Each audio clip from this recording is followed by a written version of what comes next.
What's up, you guys? So I just want to make a real quick video here because I had this incredible experience and it's been it's weighing on my mind and my heart very much. You know, I had the opportunity to meet a guy who was actually a huge Trump supporter, and he was Latino. In fact, he wasn't even an American. This guy's Mexican national. He was here on a resident visa. He asked me not to share his name or his image, but I did get a picture of him with his back facing the camera. He was waving an American flag. He had a Trump2020 hat on, and he had a Trump shirt that had a very compelling message on it to me. It said, "Trump's #1 for domestic and foreign policy." Now, if somebody who's a Mexican national feels this way, you may ask why, considering the stigma with Latino Trump supporters and the things that they try to say about Trump being racist towards Mexicans. So if you're one of these people who's confused about it, I wanted to explain a little bit to you about why Latinos support Trump and why it's absolutely not a surprise to me why we do. So this guy that I met was actually the great-grandson of Guillermo Prieto, who was the Mexican novelist who wrote the Constitution of the Federation of Mexican United States of Mexico. Okay, something like that. Anyways, it was in 1857 that the Constitution of Mexico was written. And this guy that wrote it, Guillermo Prieto, he was a novelist, and he was also very much a conservative. He was very much believed in republic values. The constitutional values that he wrote for the Mexican people were very contradictory to the Roman Catholic Church. And in a lot of ways, it was contradictory or a threat to a lot of their socialist European ideologies. I want you guys to keep in mind, for those of you who who are Latino, that Mexico is still controlled very much by Europe through the Roman Catholic Church. And I don't have anything against Catholic people. If you're Catholic and that's your faith, I commend you for at least having faith in something. And I know a lot of Catholic people that are wonderful people. I'm not saying anything bad about Catholics. But the Roman Catholic Church rules over Mexico as an extension of the rulership of European dynasties over Mexico to this day. And when men like Guillermo Prieto in 1857 wrote the Constitution of Mexico, it was very much a huge threat to the rule of the Catholic Church. And from day one, their constitution was under attack. They knew that they had to reverse this. The Roman Catholic Church and the established government of Mexico were at odds with each other. And there was no way that this globalist entity, the Roman Catholic Church is a globalist entity, there's no way that they could control the people of Mexico and install their socialist European ideologies as long as the Mexican Constitution stood in their way. So they actually convinced the people of Mexico to kill their conservative leadership. And over the years, we've seen a huge change, a huge shift in the political landscape of Mexico to what it is today. So what happened was they started installing a lot of socialist ideologies. There was a lot of government and corporate greed and cronyism. There was a lot of corruption, and we still see it to this day. It was not put in check. What happened was the people began to give up their rights in Mexico. So they don't have a right to bear arms. They don't have a right to free speech. And now they can't even do anything without written permission from the government. They can't protest, speak freely. I went down there with the church from Del Rio down to Acuña, Mexico, with some brothers from a church one time. They were preaching out in the street in a town square in Acuña. And we were actually being threatened and intimidated by police because these men that were preaching didn't have a ministerial license. The government has to give you a license to express your freedom of religion. There's all these constitutional values that the Mexican people at one point believed in, and they don't have them anymore because they allowed a godless, gutless, established order to come in and destroy their humanity, take their freedoms away. And they did it because they were tricked into believing that the government was responsible for providing them safety and security and prosperity. And I see the same thing is happening now here in America.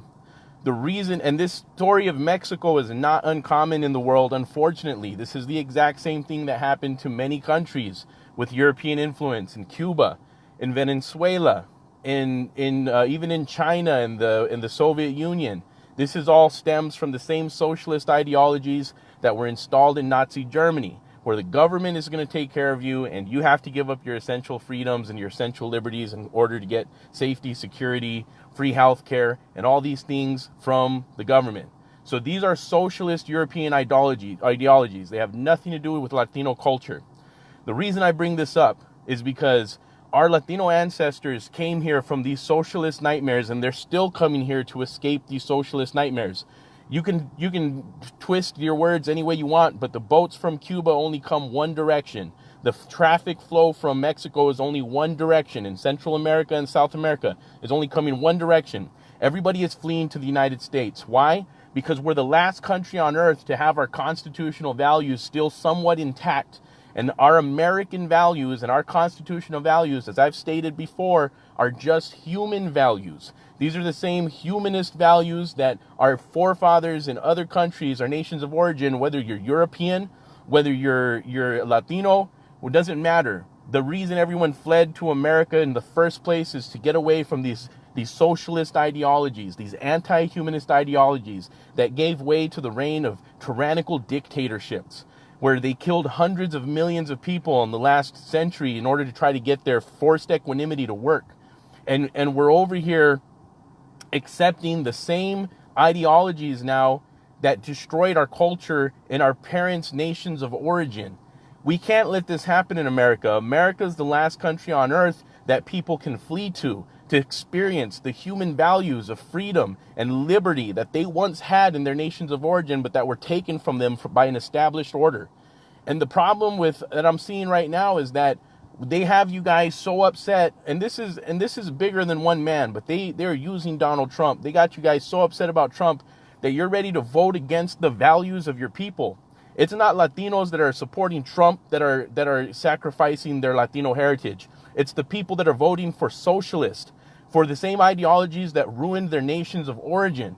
You don't see Latino immigrants coming here legally and fighting to become American and sharing our values, supporting socialism. I was at a Donald Trump rally a couple days ago. There was 30,000 people there, and there was a ton of Latinos there, and they support Donald Trump. They don't support socialism.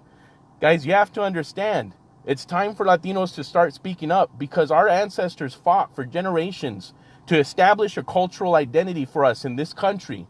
And they did so under the real oppression of real racism and real systemic racism that, my grandfather was almost not allowed to get a loan to purchase land because he had a Spanish surname.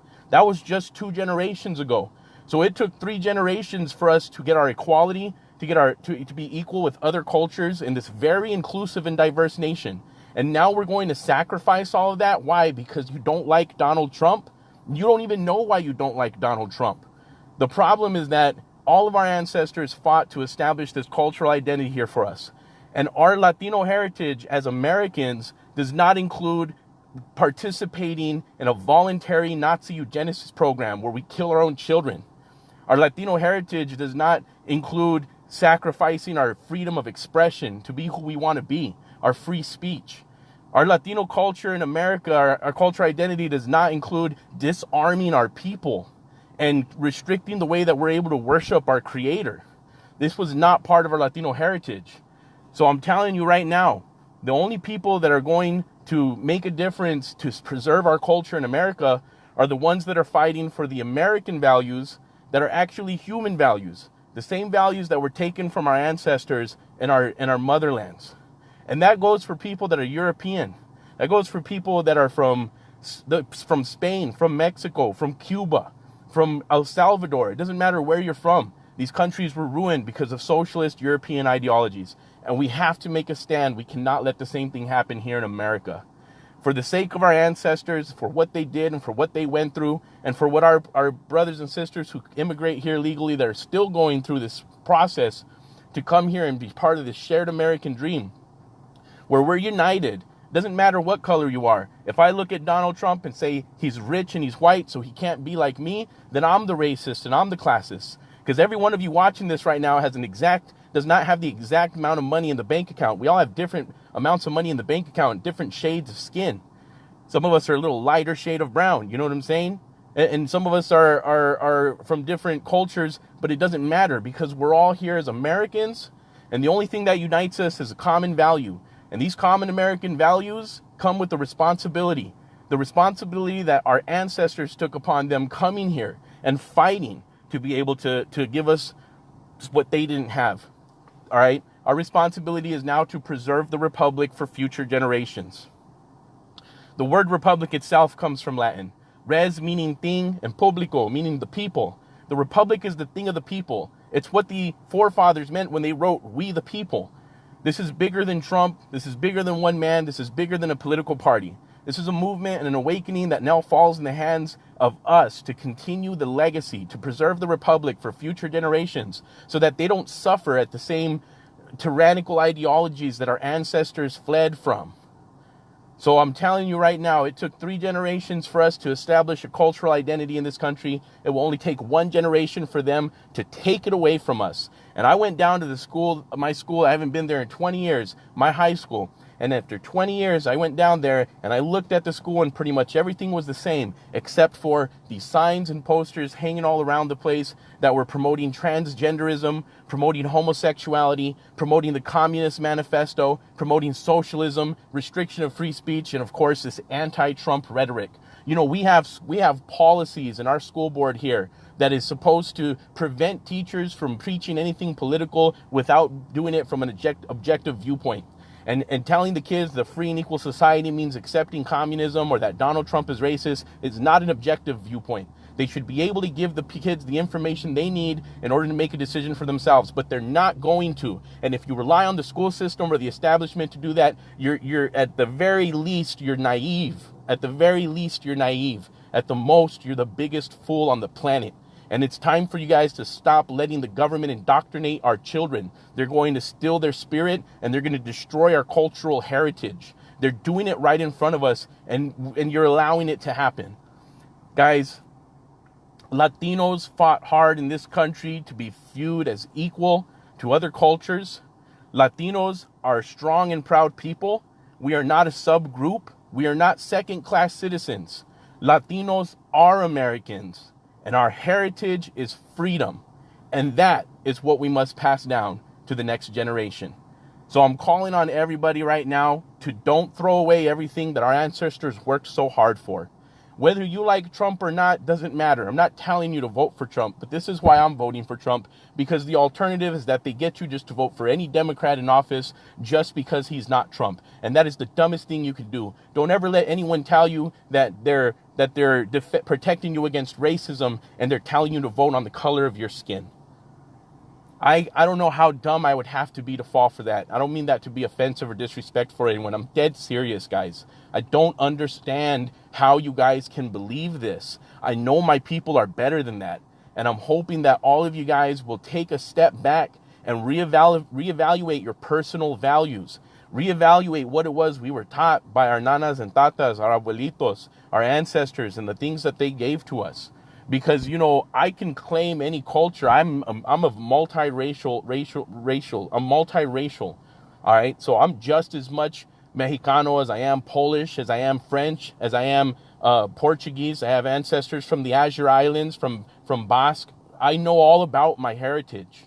Okay. So people get upset if I don't immediately tell them, yeah, I'm proud and I'm Mexicano. Why? Because I'm in the Southwest. If I was in Florida, they would be demanding I admit I'm Cuban. So don't let this kind of stuff, this rhetoric and these labels separate us. We are American. We are all American. And freedom is our heritage. As Latinos are Americans, freedom is our heritage. So what are we going to be passing down to our children? What is the legacy that we're going to give them? What is the heritage they're going to receive from us?